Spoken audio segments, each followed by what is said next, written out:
Hi guys, welcome back to my channel. మీరు చాలా బాగున్నారు అనుకుంటున్నాను. నేనైతే చాలా సూపర్గా ఉన్నాను. దీప నన్ను చంపాలనుకున్నది నాటకం ఆడుతున్న జోష్నకు దిమ్మ తిరిగే షాక్ ఇచ్చిన దశరథ. కార్తీక్ షాక్లో పారిజాతం. ఇందుకేం జరిగింది? దీప నన్ను చంపాలనుకుందంటే జోష్న నాటకం ఆడడం ఏంటి? మరి దశరథ కార్తీక్ని కలిసి జోష్నకి షాక్ ఎలా ఇచ్చారు? ఇదంతా కూడా వీడియోలో చూసేసి తెలుసుకునేద్దాం.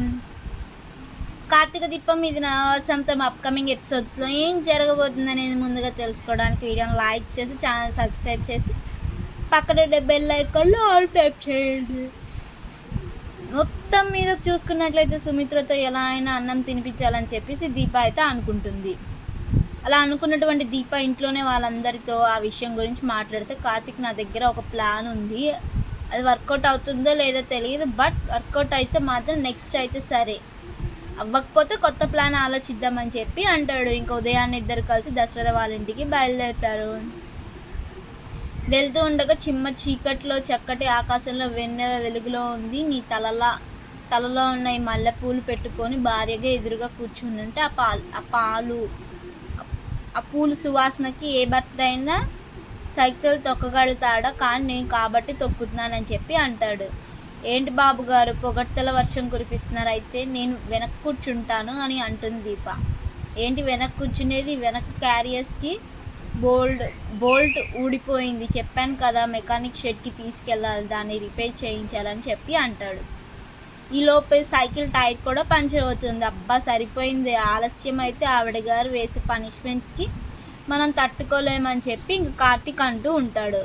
సరే ఏదో ఒకటి చెప్పేద్దాం పదండి బాబు అని చెప్పేసి సైకిల్ గాలి కొట్టించుకొని ఇంటికి వచ్చేసరికి శివనారాయణ ఎందుకు లేట్ అయింది అనేసరికి కార్తీక్ తన స్టైల్లో సమాధానం చెప్తాడు. సరే అయిపోయింది, ఏదో అయిపోయింది, కానీ ఇప్పుడు పంచర్ వేయించుకొని వచ్చారు కదా, మళ్ళీ పని చేసుకోండి అంటే బాయ్ పారు అంటూ లోపలికి వెళ్తాడు. ఏంటండి వీడి ప్రేమ, వీడును ఎవరిని ఎలా పిలిచినా నన్ను మాత్రం పారు అంటూ ప్రేమగా పిలుస్తాడు. మనం ఒకటి అంటే అనగానే శివనారాయణ నవ్వుతాడు. ఎందుకు నవ్వుతున్నారని చెప్తే, మనం ఒకటి అని చెప్పి నిన్ను ప్రేమతో అనట్లేదే, నువ్వు నా భార్య కాకముందే ఇంట్లో నువ్వేం చేసేదానివి అనగానే, ఆ విషయం ఇప్పుడు నా నోటితో నేను ఎందుకులేండి చెప్పటం అని చెప్పి అంటుంది. ఇప్పుడు వాళ్ళు చేసింది ఏంటి అంటే ఇంట్లో పని వాళ్ళు అని చెప్పి అంటుంది.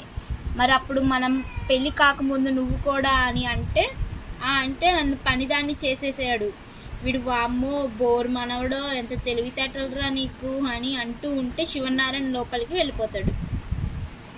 ఇంకా తర్వాత శౌర్య సుమిత్ర కోసం అని చెప్పి ఇంటికి వస్తుంది.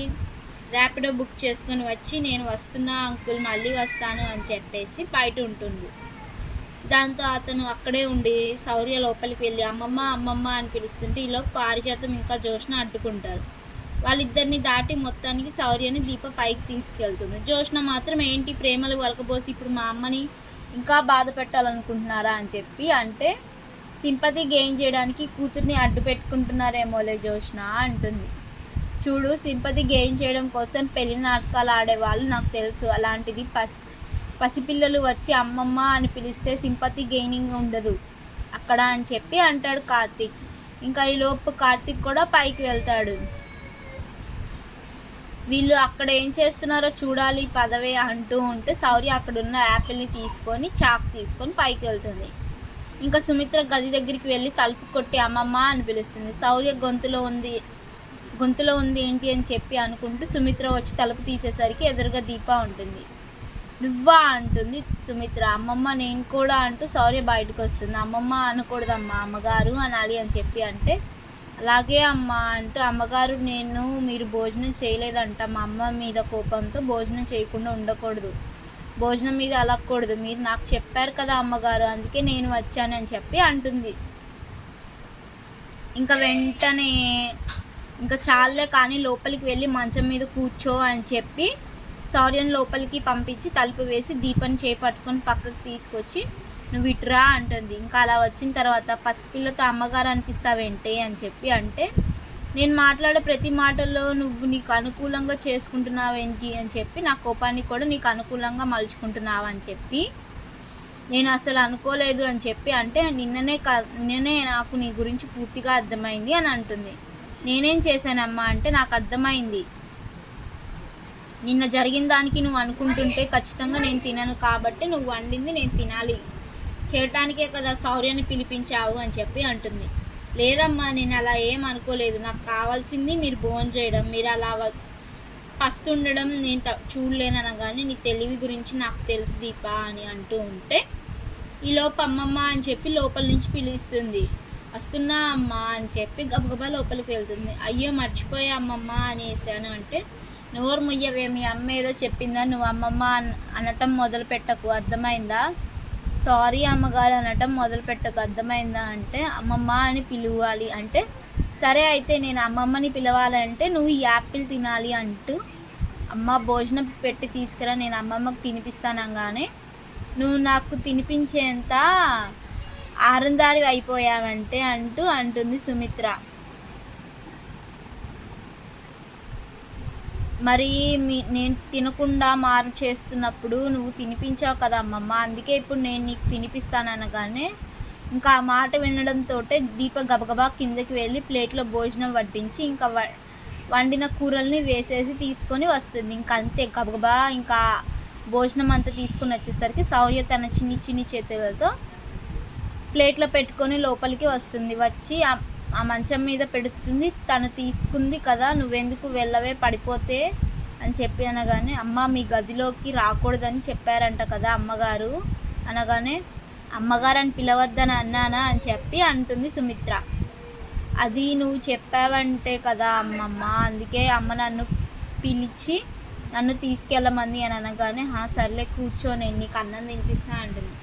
కాదు, నువ్వు అన్నం తినాలి, నేను నీకు తినిపిస్తాను. శౌర్య చాలా ప్రేమగా ముద్దలు కలిపి సుమిత్రకు తినిపిస్తుంది. భోజనం చేశాక యాపిల్ పెడుతుంది. సరేనా అంటుంది శౌర్య. అలాగేలే అని అంటూ ఇంకా సుమిత్ర భోజనం చేస్తుంది. ఇది చూస్తాడు దశరథ కూడా వచ్చి, ఏంటి మీ అమ్మమ్మ వస్తే కానీ నీకు భోజనం ఎక్కలేదా అంటాడు దశరథ.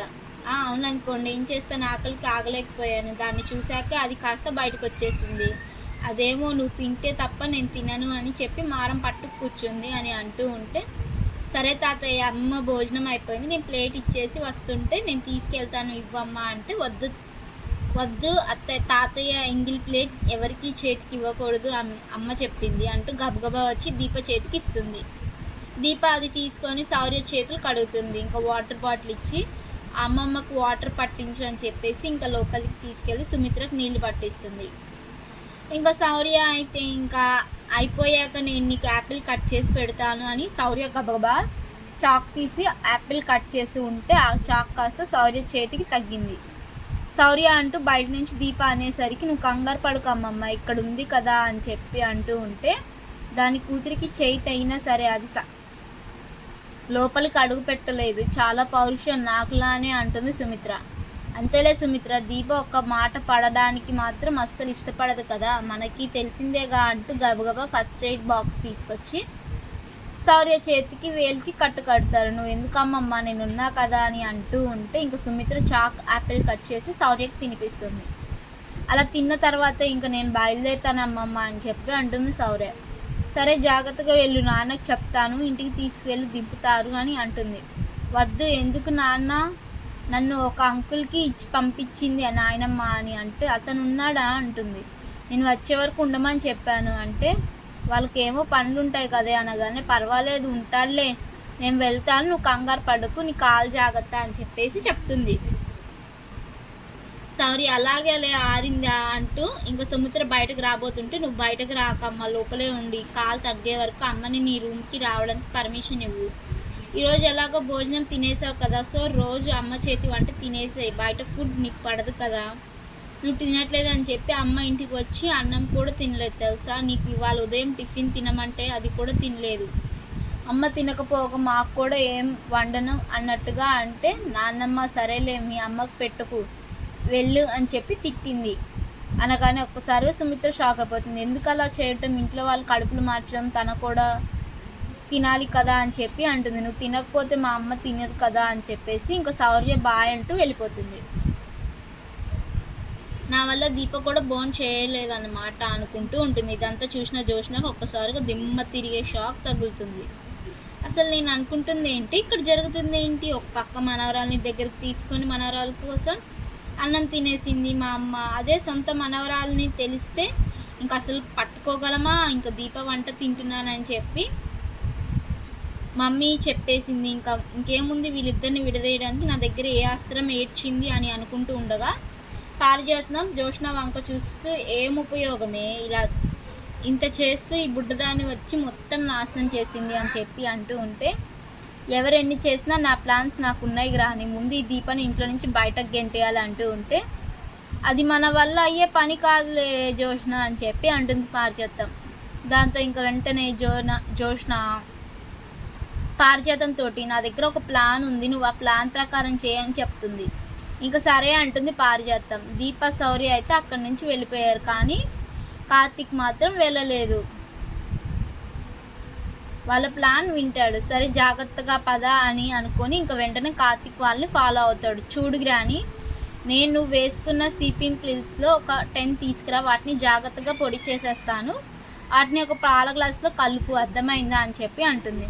ఆ కలిపిన తర్వాత అనగానే నేను చెప్తాను కదా నువ్వు కానీ అనేసి అంటుంది. ఇంకా అలా పొడి తీసుకెళ్ళి పారిజాతం ఇంకా పాల గ్లాసుతో కలుపుతుంది. ఆ కాసేపటికి జోష్న దీప ఒక గ్లాసు పాలు పట్టరా, బాగా హెడేక్గా ఉంది అనగానే, ఇంకా మీకు హెడేక్గా ఉంటే కాఫీ తాగుతారు కానీ చిన్నమ్మగారు మరి పాలు అడుగుతున్నారే అంటుంది దీప. నాకు ఏది కావాలనిపిస్తే అది అడుగుతాను, ఇవ్వడానికి నీకేంటి బాధ, నువ్వు ఏమైనా మీ ఇంటి దగ్గర నుంచి తీసుకొస్తున్నావు ఏంటి అంటుంది. అబ్బా నేను అలా అనలేదు కదా అమ్మగారు అంటూ పాలు కలుపుతున్నా అని దీప వంటగదిలోకి వెళ్ళి పాలు గ్లాస్ కలుపుతుంది. ఈలో పారిజాతమే దీప ఎక్కడున్నావేట్రా నువ్వు అని చెప్పేసి పిలిచేసరికి ఇంకా దీప అటు వెళ్ళిపోతుంది, కానీ అక్కడ పారిజాతం కల్పించదు. ఈలోపు ఇక్కడ పారిజాతం పాల గ్లాసులో మార్చేస్తుంది. ఏంటి పారిజాతం అమ్మగారు పిలిచారు, ఎక్కడ కనిపించట్లేదు ఏంటి అనగానే, నేను ఎక్కడున్నానే వంటగదిలో అంటూ ఉంటే, నేను ఇప్పుడే అక్కడి నుంచి వచ్చాను కదా అంటుంది దీప. సరేలే ముందు జోష్నకు పాలంటే ఇవ్వు, ఆ తర్వాత నాకు మంచి టీ పెట్టవే అని చెప్పి అంటుంది. ఇంకా అక్కడ పెట్టిన గ్లాస్ తీసుకువెళ్ళి జోష్నకి ఇస్తుంది. ఇంకా దీప అయితే అలా ఇచ్చిన తర్వాత జోష్న, తాతయ్య ఏం చేస్తున్నారు మీరు అంటూ ఉంటే, వస్తున్నాను రా అమ్మ, రెస్టారెంట్ గురించి ఏదో డిస్కస్ చేయాలన్నావు కదా అంటూ ఉంటే, అదే తాతయ్య బాగా హెడ్ఏక్ ఏంటో, ఇప్పుడే పాలు తెమ్మంటే ఇదిగో దీప తీసుకొచ్చింది అని అంటుంది. అవి తాగుతూ మీతో డిస్కస్ చేస్తాను డాడ్ మీరు కూడా అంటూ ఉంటే, వస్తున్నానమ్మా అంటే దసరా ఇంకా వాళ్ళ ముందే ఆ గ్లాస్లో పాలు తాగుతుంది. తాగిన కాసేపటికి మత్తుగా పడిపోతుంది జోష్న. ఒక్కసారిగా షాక్ అయిపోతాడు శివనారాయణ. ఇంకా దశరథ కూడా అలా పడిపోయిన జోష్నని జాగ్రత్తగా తీసుకొచ్చి గదిలో పడుకోబెడతారు. ఏం కలిపావే దాంట్లో అని సుమిత్ర మొదలు పెడుతుంది. నేనేం కలిపానమ్మా, పాలు తెచ్చి ఇమ్మన్నా తెచ్చాను, తాగారు, అలా పడుకున్నారు అంతే అంటూ ఉంటే, గంట 2 గంటలు 3 గంటలు 4 గంటలు 5 గంటలు అయినా జోష్న లేవలేదు. సరికదా ఎంత పిలుస్తున్నా పలకలేదు. ఏం చేయాలో అర్థం కాని పరిస్థితిలో ఇంకా నిదానంగా స్పృహలోకి వచ్చిన జోష్న, ఏంటి మమ్మీ ఏమైంది అని చెప్పి అంటుంది. నువ్వు ఎంతసేపు స్పృహలో లేకుండా పడున్నావు, డాక్టర్ గారిని పిలిచాము, అయినా వచ్చి ఒక ఇంజెక్షన్ చేశారు, ఇప్పుడు నువ్వు లేచావు అని చెప్పి అంటుంది. అదేంటి మమ్మీ నేను పాలే కదా తాగాను, మరి ఏంటి ఇలా జరిగిందని చెప్పి అనగానే, డాక్టర్ గారు కూడా వచ్చి ఏం చెప్పారో తెలుసా, ఆ పాలల్లో మత్తు మందు కలిసిందంట అని చెప్పి అనగానే, ఒక్కసారిగా జోష్న ఏంటి దీప పాలల్లో మత్తు మందు కలిపావా అంటే, ఆ మత్తులో నేను అలాగ కోమలాకి వెళ్ళిపోయాను అనుకో, లేక నేను మత్తులోనే ఉండగా నన్ను చంపాలనుకున్నావా, ఎందుకు దీప ఇంత కక్ష పెట్టావు నా మీద అని మొదలు పెడుతుంది. దీప ఏంటి దీప ఏం చేసిందంటూ సుమిత్ర, నేను దీపను ఇచ్చిన పాలనే తాగాను మమ్మీ, ఆ కాసేపటికి అలా అడ్డపడిపోయాను అనగాని, ఏంటి దీప ఇది మాకెందుకు, ఈ దరిద్రం, అసలు నువ్వు ఇంట్లో ఉండద్దు అంటే ఇంట్లో ఉండి మాకు ఇవన్నీ ఎందుకు చేస్తున్నావు అంటుంది సుమిత్ర. ఎస్ వర్కౌట్ అయింది గ్రాని అంటూ ఉంటుంది జోష్న. ఇంకా దీప అయితే నేను మాత్రం పాలే తెచ్చాను, అందులో మత్తు ఎవరు కలిపారో నాకు తెలియదు అంటుంది దీప. ఇంకా సుమిత్ర అయితే నానా మాటలు అనేసి తన గదిలోకి వెళ్ళి పడుకుంటుంది. ఇంకా జోష్న, మమ్మీ నాకు ఒక మాట ఇవ్వు అని చెప్పి అంటూ దగ్గరికి వెళ్తుంది. ఏంటి అనగానే, దీపని ఇంట్లో నుంచి పంపించేయాలి మమ్మీ, ఎలా అయినా పంపించేయాలి, అది నువ్వు చెప్తేనే వింటుందని చెప్పి అంటుంది జోష్న. దాంతో ఇంకా నేనే చెప్తాను, రేపు పొద్దున్నే వాళ్ళు రాగానే మాట్లాడి బయటకు పంపించేస్తాను అంటుంది. సరే మమ్మీ అని చెప్పి జోష్న బయటకు వెళ్ళి కూర్చొని, ఎస్ నిన్ను ఇంట్లో నుంచి ఎలా పంపించాలో నాకు తెలియదు అనుకున్నావా దీప అని అనుకుంటూ ఉంటే, నీకు అన్నీ తెలుసు చిన్న మేడం అని చెప్పి అంటే ఇంక కార్తీక్ వస్తాడు. కార్తీక్ని చూసి ఏంటి బావా ఏమైంది అంటే ఏం లేదు జోష్న అంటూ దశరథ వస్తాడు. డాడ్ మీరా, ఏమైంది డాడ్, ఎందుకు బావలా మాట్లాడుతున్నాడు, మీతో ఏమైనా చెప్పాడా, లేకపోతే మీరేమైనా ఆ విషయం గురించి అంటే బావ మాట్లాడడానికి వచ్చిన విషయం గురించి మాట్లాడడానికి వచ్చారా అంటుంది. బావ గురించి అని అనిపించి చాలాసార్లు అంటున్నావు కదా, బావ మీద నీకు ప్రేమ లేదా అని చెప్పి అంటాడు. ఎందుకు లేదు డాడ్, ప్రేమ ఉండబట్టే కదా బావ ఎప్పుడు నా కళ్ళ ముందు ఉండాలని చెప్పి ఆ అగ్రిమెంట్ని అడ్డు పెట్టుకొని అంటుంది. దానివల్ల ఉపయోగం ఏంటి జోష్న, కార్తీక్ని ఇక్కడే కట్టి బానిసలా చేయాలనుకున్నావు, కానీ దీప కూడా పని చేసి అందులో సగం తను కాబట్టి తన జీవితాన్ని తనకు సగం పంచుతుంది కాబట్టి ఆ కష్టాన్ని కూడా తను పంచుకోవాలనుకున్నది. ఇప్పుడు నువ్వు దీపను బయటకు గెంటేయడానికి ఇంత పెద్ద ప్లాన్ వేయడం అవసరమా అనగానే, ప్లానా, నేనేం చేశాను డాడ్ అని చెప్పి అంటే, నువ్వు మీ అమ్మతో మాట్లాడడం నేను విన్నాను, ఎలా అయినా దీపను బయటకు పంపించేయాలని చెప్తావు కదా, మీ అమ్మ కూడా పంపించేస్తానంది, కానీ అసలు దీప కదా నువ్వు వెళ్ళిపోవాల్సిన పరిస్థితి వస్తుందేమో నాకు అనిపిస్తుంది అంటాడు. నేనెందుకు వెళ్తాను డాడ్ అని చెప్పి అంటుంది జోష్న. కార్తీక్ అని చెప్పి దశరథ కార్తీక్ని పిలవగానే ఒక్క నిమిషం మావయ్య అంటూ తన జేబులో నుంచి ఫోన్ బయటకు తీస్తాడు. అలా తీసి ఈ వీడియోని చూడండి చిన్న మేడం మీకే అర్థమవుతుంది అని అంటాడు. ఇంకా జోష్న ఆ వీడియోని చూసి దశరథ జోష్న పక్కన నుంచుంటాడు. ఆ వీడియోలో పారిజాతం పాలల్లో మత్తు ట్యాబ్లెట్లు కలపడం, ఆ ట్యాబ్లెట్లను కలిపిన దీప అవతలికి వెళ్ళగానే అక్కడ గ్లాస్ మార్చేయడం, ఆ గ్లాస్ దీప తీసుకొచ్చి జోష్నకి ఇవ్వటం, ఇవన్నీ కూడా క్లియర్గా ఉంటాయి. దీంతో పాటు పారిజాతం జోష్న మాట్లాడుకున్నటువంటి ఈ ప్లాన్ మొత్తం కూడా వీడియోలో రికార్డ్ అయి ఉంటుంది. అది చూసిన ఒక్కసారిగా జోష్న షాక్ అయిపోతుంది. ఏంటి డాడ్ అని చెప్పి అంటే, ఇది ఇల్లు జోష్న, మీరిద్దరూ ఉన్నారనుకొని మీరు చేసే పనులు ఎవరు చూడట్లేదు, ఎవరికి తెలియవు అనుకొని దీపాన్ని బయటకు పంపే ప్రయత్నాలు మీరు దిగజార్చుకుంటున్నారనే విషయం మీకు అర్థం కావట్లేదు. అసలు మత్తు ట్యాబ్లెట్లు వేసుకోవడం ఏంటి జోష్న, ఎందుకు అంత పని చేసావు, దీపాన్ని పంపించేయాలనుకున్నావు, ఆ విషయం గురించి దీపతోనే నాతోనూ మీ అమ్మతోనూ ఎవరో ఒకరితో కూర్చొని మాట్లాడుకోవచ్చు, కానీ పోనీ మీ అమ్మ అంటున్నట్టుగా దీప ముఖం నువ్వు చూడక దీప నువ్వు పనులు చేయించుకోక, అంతే కానీ మనిషిని బయటకు పంపించడానికి ఇలా నాటకాలు ఆల్సిన పని ఏముంది అని చెప్పి అంటూ ఉంటే, జోష్న ఎక్కడున్నా అంటూ గబగబా పారిజాతం వస్తుంది. కార్తీక్ ఇంకా దశరథ పక్కకు వెళ్తారు.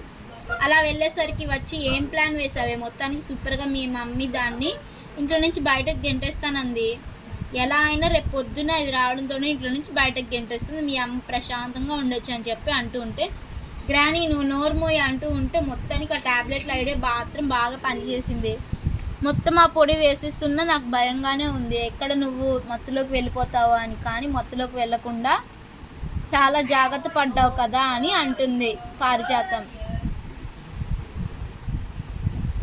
చెప్తూ ఉన్న పారిజాతం మాట్లాడినట్టు అది వింటున్నటువంటి జోష్న ఇంకా ఆపుతావా అని చెప్పి అంటుంది. ఈలోపు దశరథ ఇంకా కార్తీక్ వచ్చి, బాగుంది పిన్ని, చాలా బాగా తయారు చేస్తావు జోష్న, నువ్వు అనగానే ఆ దశరథ నువ్వు ఎప్పుడొచ్చావు, నేను తయారు చేసిన దశరథని నేను మాట్లాడుతున్న జోష్నతో, అంతే అది ఇందాక మత్తుపాలు దీప ఇచ్చింది కదా, అసలు దీప అలా చేయడం తప్పు కదా అంటే, పెద్దదాని అయిపోయావు కానీ పారు లేకపోతే లాగు పెట్టి కొట్టి మాట్లాడేవాడిని అని అంటాడు కార్తీక్. ఒక్కసారిగా షాక్ అయిపోతుంది. ఏంటి అని చెప్తుంటే మొత్తం అది తెలిసిపోయింది, వీడియో రికార్డింగ్ చేశారు అంటుంది. షాక్ అయిపోతుంది పారిజాతం.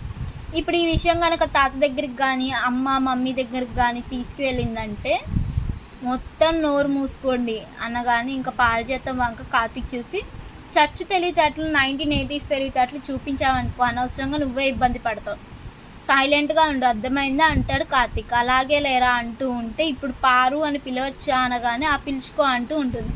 మనం ఒకటి కాదు అని చెప్తుంటే ఆ ఒకటేలే అంటూ అక్కడి నుంచి వెళ్ళిపోతుంది.